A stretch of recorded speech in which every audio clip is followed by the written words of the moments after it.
Hello there. Don't have a good day. Have a great day. Talk to me, Goose. I'm gonna steal the Declaration of Independence. Why so serious? Squirrel! I could do this all day. Are you watching closely?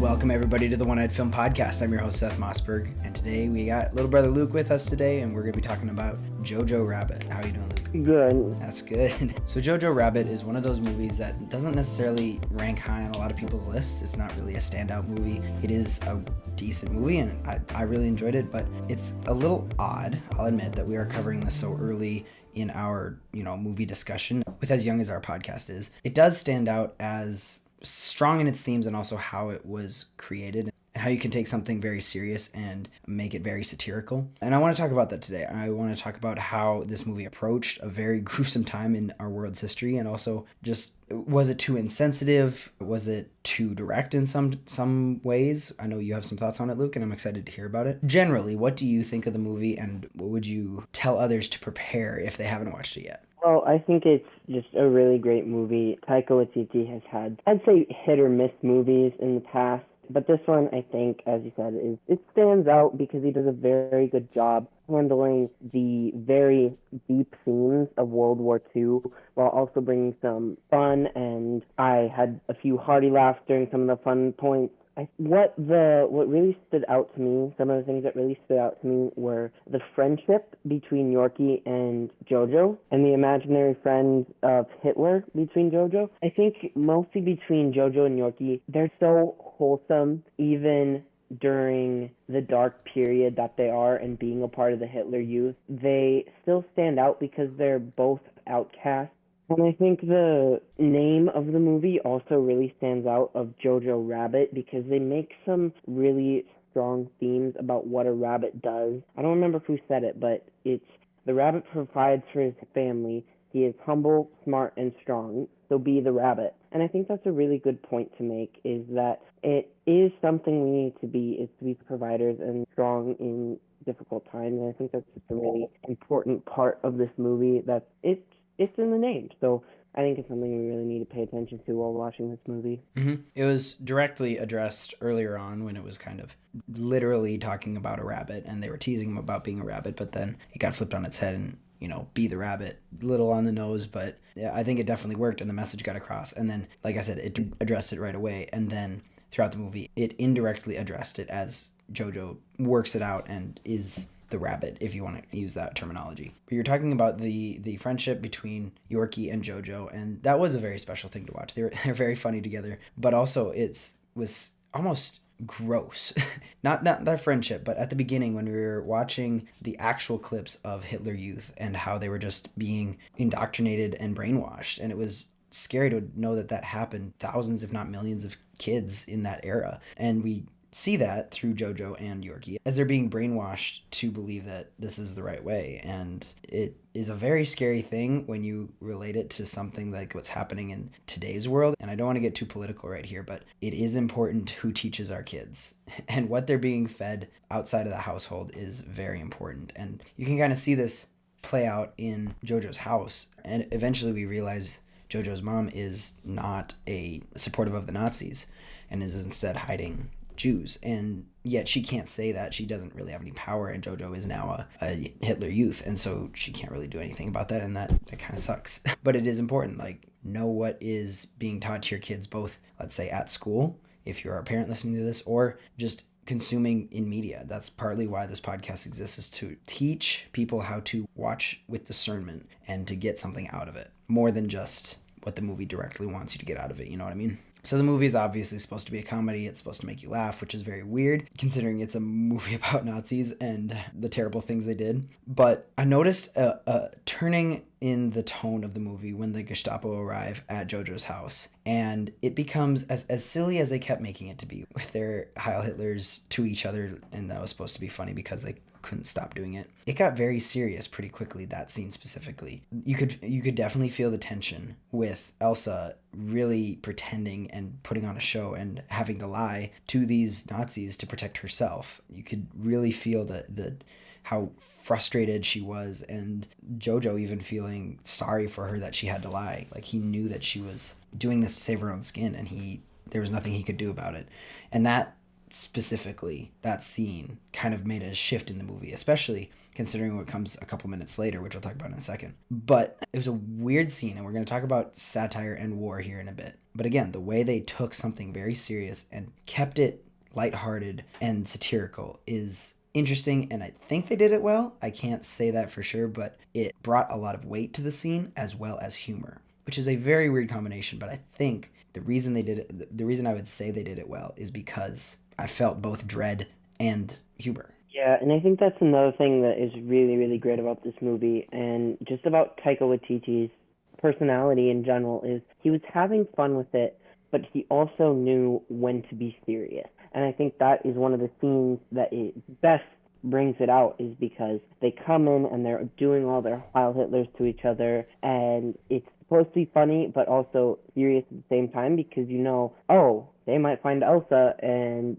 Jojo and his mom are going to die. So I think that's what is so great about the scene, is it kind of embodies the vibe of the whole movie of, oh, there's really funny parts, they're poking fun at this, but also they know when to take it seriously and when to just stop with the comedy and show it outright of what it was and the tragedies that occurred during the war and the terrible things that were done. And leaning into that, not the very next scene, but a scene close to follow was the heart-wrenching scene where Jojo finds his mom. I had known this twist from a film class that I took, and that made me want to watch the movie, but it was still so sudden. It was supposed to be a very lighthearted scene, at least when it opened. Jojo's walking around, he's buying stuff, he's looking at the butterfly, and then he stands up, and the way the shoes were basically a MacGuffin for the movie, and there was so much attention put into the shoes in the first half of the movie, both Jojo's shoes and then slowly kind of transitioning to show her shoes more often, that they were so iconic. You immediately knew what had happened. And this is a scene where they use satire and humor against the backdrop of a terrible thing that happened, the execution of the Jew sympathizers, that it hits you so hard because you are expecting at least a lighthearted scene, not necessarily a funny scene, but it set it up to be just the way Jojo was seeing the morning and being easygoing and all that, and suddenly on a dime, his whole life changes, and you feel the weight of it because those two clash so intensely. Whereas with the last scene with the Gestapo, they kind of work together. You still, like I said, you feel the tension and you feel the humor, but in this one, they just clash, and it makes you feel a different feeling than the scene before where they meld together. I think it was done beautifully. It was a very, very difficult scene to watch, but that one, again, used satire and humor for intensity and meaning in that scene, And going back a little bit earlier in the movie, there's a scene where Jojo is with his mom, and they're in a town square, and in the town square there's a big gallows with several people on it, and it is his mom forces him to look at it, and he's like, what did they do? And she says, what they could. And I think really helps with the buildup of how serious this was, of that she was showing him, not directly, but showing him, this is what happens when you try to help. And so when he meets, what's her name, Elsa, and doesn't really realize what's going on until that scene where he finds his mom there, and I think it hits him. And it's the concept of like the coming of age stories, where I think this is a pivotal moment in Jojo's story where he's like, oh, I need to step up here. And I think it's after that where his imaginary Hitler friend is like, you're 10, Jojo, start acting like it. And I think his mom says it earlier, where she's like you've grown up too fast or something. You're too much of a man or whatever. And I think that's a pivotal scene in the story where he realizes that he has to carry on what his mother started with Elsa and help keep her safe even after his mom is gone. Mm-hmm. And also at that point he had developed a good friendship with her, so he wasn't about to just let her go. Really quick, back to Yorkie. He is, as much as the entire movie is funny and humorous, he is the one who's the comedic relief. Him and the imaginary friend Hitler. But all of Yorkie's scenes just make you laugh out loud. The rocket launcher gag is still one of my favorites, where he waves at Jojo and blows up a building. That still gets me every time. I had to watch it a couple times because it was just so funny. But his one-liners, his silly quips, and also his naivety. Like, he doesn't fully realize, or he does fully realize, is actually the point, that he might not be on the right side, and yet he's okay with that. It's a childlike innocence that is taken to the extreme and exaggerated, where he's just okay with being a German Nazi, and he's just walking around. He's like, I got a gun, I got explosives. I even thought that he died at the end in the war, but he's fine. He's like the little rag doll that's just there and always bouncing off things and whatever. Well, and the thing is, that's where they again bring satire and comedy, is because if you look at Yorkie, he is a short, fat, brown-haired little kid, which is the complete opposite of what the Nazi movement was, because they were all about peak fitness, blonde hair, blue-eyed, and yet you look at Yorkie and he's the complete opposite of that. And that's just another place where they poke fun at, like, this isn't, we're just having fun. It's just satire, and it's hilarious to see Yorkie, again, the comedic relief. And they do the same thing with Hitler, because Taika Waititi plays Hitler, and yet he doesn't take it seriously. He's not the Hitler. He doesn't look like Hitler. It's not Hitler. So that's another place where they poke fun at the fact that it's not a serious reenactment of history. They're just satire. Yeah, the Hitler character is almost, I thought of this halfway through, he's almost Calvin and Hobbes style of imaginary friend, where he's just only in Jojo's mind kind of can affect the real world, but also can't. It's got that Calvin and Hobbes vibe. You mentioned Taika Waititi has had his hit or miss movies, and I would definitely agree with that. I believe that he really botched the Thor movies. Ragnarok was funny, but it was counter character of Thor, and then Thor Love and Thunder really didn't do anything and actually brought the character backwards from what he was in Thor 1 and 2. I don't think Taika Waititi was good for the MCU, but movies like Jojo Rabbit actually show what he's capable of. When he's put in the right genre, it works and he can do wonders. I don't think he has a place in the MCU. I really was disappointed with those movies that he was in charge of, but the ones where he has an actual outlet to make a funny movie in his style actually hit home. But I want to talk now about the entire premise of the movie, and it's a lighthearted view on Nazi-run Germany in 1945. It's a very touchy subject, to say the least. There were terrible things that happened that we can't even begin to describe, and there are movies that cover it. Movies like Schindler's List portrayed the horrors of war really well. That's their purpose, is to try and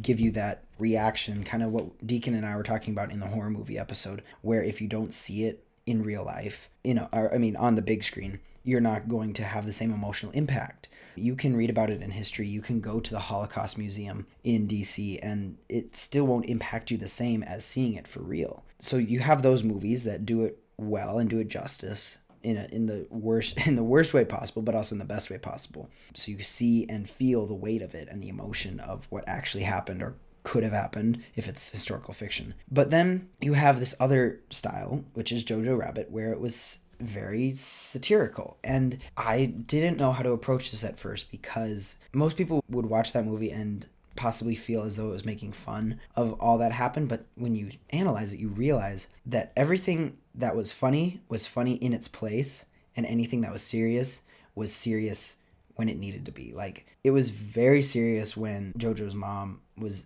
found dead. And the scene that actually gave me the most confusion was the war scene at the end, where you saw a lot. It was kind of silly and funny to be that sort of comical slapstick humor of war, because you have like Captain K there in his uniform that he was talking about, where he is, looking like Napoleon, just waving in the wind, all that. And then you cut to people being gunned down by a machine gun. That gave me very mixed feelings, but I think it was all for the best. because what the movie wants you to do is to not dwell on those things for too long. They want you to still laugh and almost be in tears but smiling. Does that make sense? It wants you to realize that everything that happened in that period was not easy to live through, and it was very difficult to live in Germany and to even fight like that. And yet they keep you smiling and everything in the movie lighthearted so that you don't lose heart. Like, you could come out of a movie like Schindler's List and really just be down and be sad about what happened. But with Jojo Rabbit, you remember all those funny things that happened, but also then remember all the things that really happened and were emotional, you know? Yeah, and having a movie like this can be a very touchy subject with a lot of people, because if you don't portray it right, then it can be bad. Or if it comes off as a joke. Yeah, which I think was another great thing that this movie did, is they didn't much of a joke of the seriousness of what happened, because it was a very serious time. A lot of really terrible things happened, and there were a lot of bad people. But also, it's a good learning experience of, oh yeah, that person's really bad. Let's hope nobody else tries that. Because then they show it in a funny way, but also in a serious way. Then people will still see, oh yeah, Hitler was a really terrible dude. We don't like people like that. And you really have to be a psychopath if you like Hitler and what he did. I'm laughing because you're right. And I think another way the satire played into this movie is how they portrayed Hitler and how ridiculous and bonkers his ideas were. And yes, they were gruesome and terrible and would never want anyone to have to experience that ever again. But to laugh at him in that way, that he's ridiculous, even if he's the imaginary character that Jojo has in his head, he still makes jokes that would have been true, but you laugh at it because, one, it's a funny movie, and two, it's so stupid what he was thinking, what his deranged mind was thinking back then, and you feel almost a freedom to laugh at him. And even if you guys didn't know, PG-13 movies are usually allowed one F-bomb and to keep it PG-13. And they use their one F-bomb on Hitler, and I think that was intentional to be very to get their point across. Like, that's what it was targeted at, was to be against Hitler. Now, I don't want to get into the whole topic of could Hitler have been saved? We shouldn't hate him. That's not my place and not the place I want to take this discussion. But if you want to have that discussion, I would encourage you to find somebody who is willing to have that conversation with you and maybe say, should we even use Hitler as a scapegoat for the worst man possible? We either use Hitler or we use the Apostle Paul back when he was Saul, that no one could be saved, but then Saul was turned into Paul, and then Hitler happened, and so now we use him as our scapegoat. Like, you can have that conversation. I think it's a very interesting conversation. I don't want to get into it right now, but it is something worth thinking about if you ever happen to have that conversation with someone. My point is that none of us are too far gone, and I'm going to leave it at that. Yeah, and it's the fact that he was a terrible person, and he's someone who can be made fun of from World War II, because he was a lunatic, and there's a scene, and he had very expensive tastes, and they poked fun at that where there's a scene where he's eating a unicorn. And that's a place where they're poking fun, because you see in movies like Indiana Jones, where he's hunting for big historical and biblical treasures to get his hands on so that he could hold it over everybody. And I think that's another point where they poke fun at him, and is a place where they can, because most people in their right minds agree he was a terrible person, he did terrible things, and nothing he did was good. And I think that's someone who can be made fun of.